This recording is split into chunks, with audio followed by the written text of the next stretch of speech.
Mother Teresa, a beloved saint, founder of the Missionaries of Charity, and Nobel Peace Prize winner, was born Agnes Ganja Boiagiu in northern Macedonia in 1910.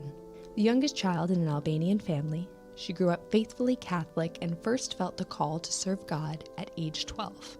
In 1928, after she turned 18, young Agnes left home to study with the Sisters of Loretta in Ireland, not knowing that this would be the last time she ever saw her family.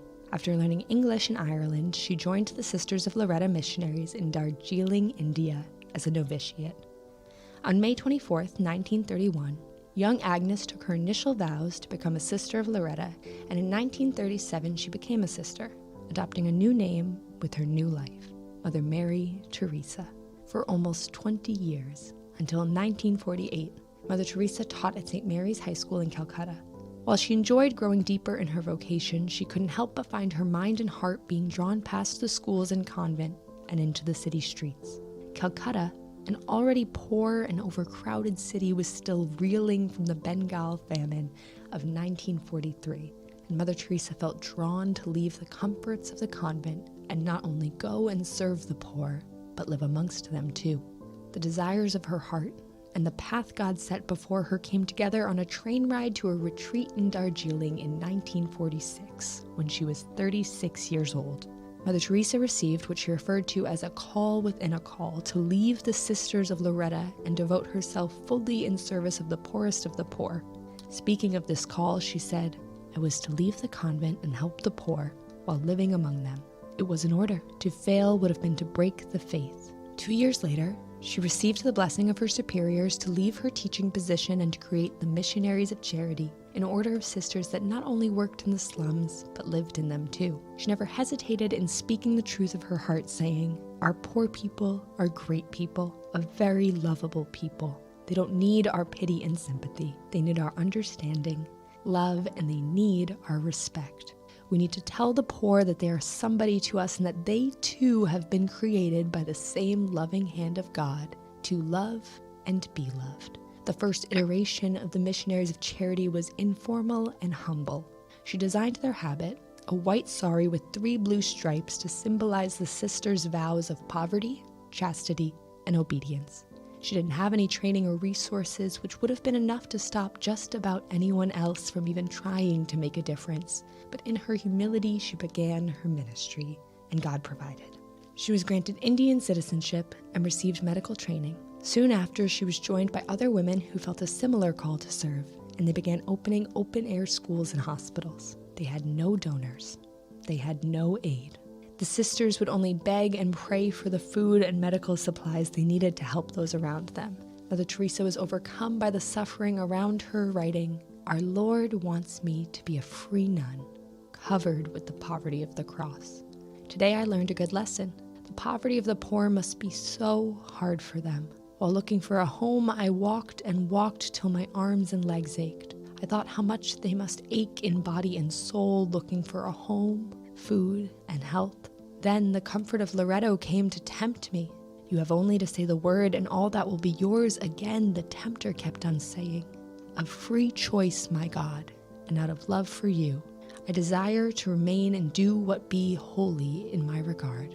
I did not let a single tear come." Despite these hardships, in 1950, Mother Teresa received permission from the Holy See to make the Missionaries of Charity an officially recognized order. They began to grow in number, accepting droves of new novitiates while also opening hospices, schools, and shelters. The missionaries knew they wouldn't be able to save everyone, but they cared deeply about allowing people to die with dignity, insisting that everyone was spiritually accompanied through their death by the sacred text and practice of their own religion. Mother Teresa was revered as a holy woman by all types of people with all types of faiths and backgrounds. Describing this, her friend Father Paul said, "Since Hindus, Muslims, and Christians all take her for a woman of God and a holy person, they all wanted to get a blessing. In India, to get a blessing means to be touched on the head individually. Many people prostrated themselves and then got a blessing. She gave each one a miraculous medal, whether they were Christian or Hindu or Muslim. Everyone was so happy they got a miraculous medal from her." In 1952, the Missionaries of Charity opened a home for people with leprosy, a highly contagious skin and nerve disease. The home, Shantinagar, not only housed and served those suffering from leprosy, but also acknowledged their dignity by giving them the means to work. Over the years, Shantinagar became, in many ways, a self-sufficient colony, as its residents raised animals, grew bountiful gardens, and even became responsible for the dyeing and weaving of the Missionaries of Charity's saris. As her popularity spread, Mother Teresa never missed an opportunity to use her platform to spread truth, no matter how unpopular that truth might be. In 1979, she received a Nobel Peace Prize. In her acceptance speech, she spoke of Christ, saying, "And to make sure that we understand what he means, he said that at the hour of death, we are going to be judged on what we have been to the poor, to the hungry, naked, the homeless, and he makes himself that hungry one, that naked one, the homeless one, not only hungry for bread, but hungry for love, not only naked for a piece of cloth, but naked of that human dignity, not only homeless for a room to live in, but homeless for that being forgotten, been unloved, uncared, being nobody to nobody, having forgotten what is human love, what is human touch, what it is to be loved by somebody." And he says, "Whatever you did to the least of these, my brethren, you did to me." It is so beautiful for us to become holy to this love. For holiness is not a luxury of the few, it is a simple duty for each one of us. And through this love, we can become holy. To this love for one another, and today, when I have received this reward, I personally am most unworthy. And I, having avowed poverty to be able to understand the poor, I choose the poverty of our people. But I am grateful and I am very happy to receive it in the name of the hungry, of the naked, of the homeless, of the crippled, of the blind, of the leprous, of all those people who feel unwanted, unloved, uncared, thrown out by the society, people who have become a burden to the society and are ashamed by everybody. In 1995, she spoke at the National Prayer Breakfast in the United States and didn't hold back in telling Americans what she perceived to be the greatest spiritual poverties in their nation: abandonment of the elderly and sick, degradation of the family, drugs, and abortion. She said, "And see, this neglect to love brings spiritual poverty. Maybe in our own family we have somebody who's feeling lonely, who is feeling sick, who is feeling worried. Are we there? Are we willing to give until it hurts in order to be with our family, or do we put our interests first?" These are the questions we must ask ourselves, especially as we begin this year of the family. We must remember that love begins in the home. We must also remember that the future of humanity passes through the family. I was surprised in the West to see so many young boys and girls given to drugs, and I tried to find out why. Why is it like that, when those in the West have so many more things than those in the East? And the answer was, because there is no one in the family to receive them. Our children depend on us for everything: their health, their nutrition, their security, their coming to know and love God. For all of this, they look to us with trust, hope, and expectation.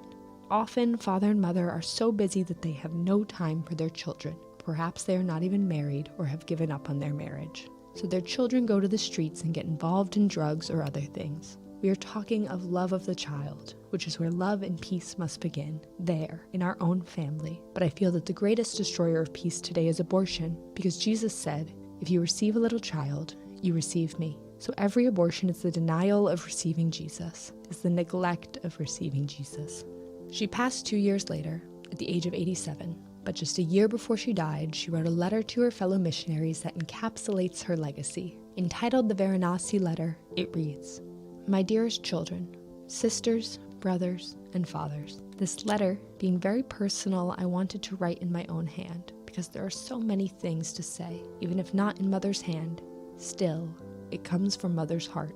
Jesus wants me to tell you again how much love he has for each of you, beyond all you can imagine. I worry some of you still have not really met Jesus, one-to-one, you and Jesus alone. We may spend time in the chapel, but have you seen with the eyes of your soul how he looks at you with love? Do you really know the living Jesus? Not from the books, but from being with him in your heart? Have you heard the loving words he speaks to you? Ask for grace. He is longing to give it. Never give up this daily intimate contact with Jesus as the real living person, not just the idea. How can we last even one day without hearing Jesus say, "I love you"? Impossible. Our soul needs that just as much as the body needs to breathe the air. If not, prayer is dead. Meditation, only thinking. Jesus wants you to each hear him speaking in the silence of your heart. Be careful of all that can block that personal contact with the living Jesus. The devil may try to use the hurts of your life, and sometimes our own mistakes, to make you feel it is impossible that Jesus really loves you, is really clinging to you. This is a danger for all of us, and so sad because it is completely opposite of what Jesus is really wanting, waiting to tell you. Not only that he loves you, but even more, he longs for you.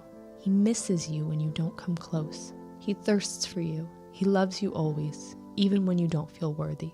When you're not accepted by others, even by yourself sometimes, he is the one who always accepts you. In this letter, she also reiterated her focus on Jesus' words on the cross, "I thirst." She urged her followers to hear the echoes of Christ's words through the voices of the poor and sick in their own neighborhoods. She wrote, "Why does Jesus say I thirst? What does it mean? Something so hard to explain in words. If you remember anything from Mother's letter, remember this. I thirst is something much more than deeper just saying, I love you.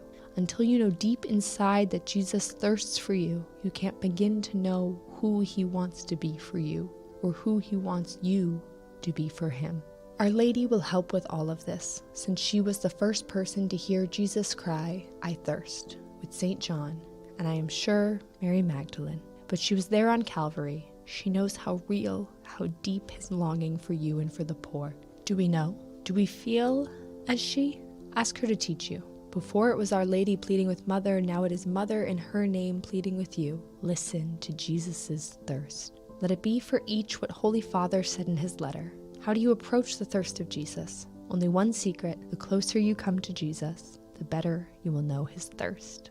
10 years after her death, a collection of Mother Teresa's personal writings were published for the first time, and the contents made headlines around the world. Her letters revealed that she had experienced a period of spiritual desolation that no one, with the exception of her confessor, had known about. Privately, she wrote, "There is so much deep contradiction in my soul, such deep longing for God, so deep that it is painful, a suffering continual, and yet not wanted by God, repulsed, empty, no faith, no love, no zeal. Souls hold no attraction. Heaven means nothing. To me, it looks like an empty place. The thought of it means nothing to me, and yet this torturing longing for God. Pray for me, please, that I keep smiling at him in spite of everything, for I am only his, so he has every right over me. I am perfectly happy to be nobody, even to God."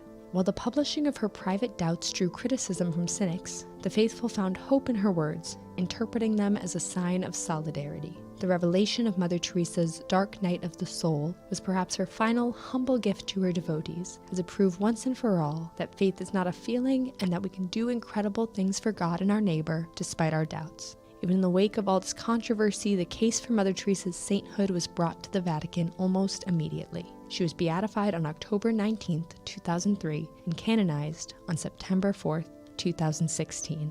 Today, the Missionaries of Charity are active in 133 countries with over 5,000 sisters across the world. They continue to carry on Mother Teresa's legacy by serving the poor, lonely, and sick without fear or pride.